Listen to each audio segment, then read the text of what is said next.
حضرت عیسیٰ کو اللہ تعالیٰ حکم دیں گے کہ آپ مومنوں کو طور کی پہاڑی پہ لے جائیں، کیونکہ یہ وہ لوگ ہیں، یہ وہ دو ٹرائبز ہیں جن کا کوئی مقابلہ نہیں کر سکتا. Nobody will be able to withstand these two tribes, corrupting tribes, Ya'juj and Ma'juj. قالوا يا ذا القرنين إن يأجوج ومأجوج مفسدون في الأرض فهل نجعل لك خرجا على أن تجعل بيننا وبينهم سدا. کے بعد ذوالقرنین کا تذکرہ ہے کہ بہت بڑے بادشاہ گزرے ہیں، پوری دنیا فتح کی انہوں نے، حضرت ذوالقرنین نے. قرآن کہتا ہے زمین کے مشرق کی انتہا میں بھی پہنچے اور زمین کے مغرب کی انتہا میں، اور ایک ایسی قوم کے پاس پہنچے ذوالقرنین کہ وہ قوم حضرت ذوالقرنین کی زبان نہیں سمجھتی تھی. تو ترجمان کے ذریعے اس قوم سے بات ہوئی. اس قوم نے کہا کہ آپ بڑے طاقتور بادشاہ ہو، ہم ایک مصیبت میں مبتلا ہیں، آپ اس سے ہمیں بچائیں. وہ مصیبت کیا ہے؟ انہوں نے کہا یاجوج ماجوج ایک قوم ہے جو زمین میں فساد مچا رہی ہے، تو آپ ہمیں اس سے کیا کریں؟ اس کے شر سے بچا لیں.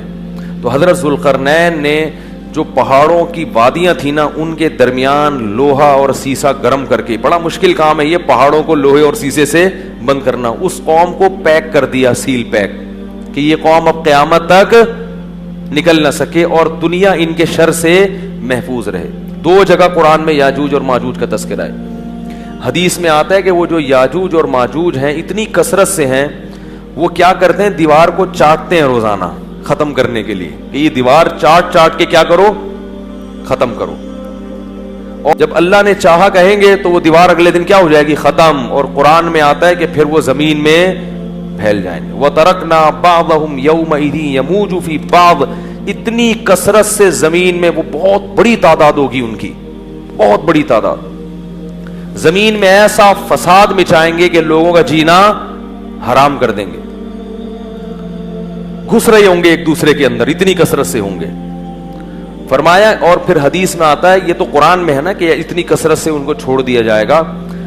حدیث میں آتا ہے کہ حضرت عیسیٰ علیہ الصلوۃ والسلام جب نازل ہوں گے تو پھر یاجوج ماجوج کو ختم کریں گے، ان کی لڑائی ہوگی، وہ اللہ سے بد دعا کریں گے. پھر حدیث میں آتا ہے کہ اتنی لاشیں جب وہ مریں گے نا، اتنی لاشیں ہوں گی کہ ان کی لاشوں کی کثرت سے زمین میں بدبو اور تعفن پھیل جائے گا، اور اتنی لاشوں کو ٹھکانے لگانا مسلمانوں کے بس میں نہیں ہوگا. پھر حضرت عیسیٰ علیہ السلام اللہ سے دعا کریں گے، بارشیں برسیں گی، سیلاب آئیں گے جن میں ان کی لاشیں بہہ بہہ کے ٹھکانے لگیں گی.